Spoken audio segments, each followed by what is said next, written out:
Ubushize nara appreciatinze ibintu byose ku bafana ku bakunzi banjye ba hano ariyo mpamvu nemeye kugaruka, so it's a pleasure to me.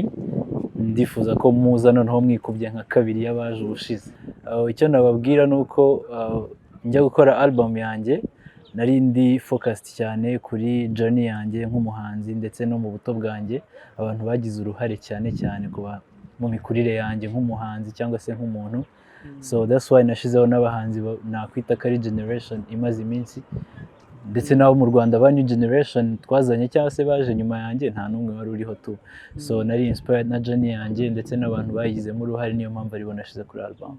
And then ibyiza biri imbere, so abarundi tuzakomeza dukorane nk'ibisanzwe. Dramati yari yaje first of all nabonye DJ Paulin ya postinze Dramati, and then numva indirimbo za Dramati ndazikunda, and then mbwira Paulin umupeti frere wanjye mube hafi bya atari, and then DJ Paulin we twari dusanzwe tuziranye, and then Dramati yaje mu Rwanda aza kunsura mu rugo, aje mwumvisha indirimbo nari mfite muri studio zitarangiye, and then akunda iriya duhita tuyikorana, and then tuza kumvikana ko igomba gusorwa na DJ Paulin. Ni energy nyinshi, ni innovations nyinshi, indirimbo nshyashya ntaririmbye ubushize nyinshi aka kanya bazi batari bazi kiragiye, so show ni show kabisa, bapuringa hapa ubwo ari benshi fo. Ibyo ari byo byose buri gihe gufatanya n'abandi bibyara umusaruro munini, niko ngiye mbyumva.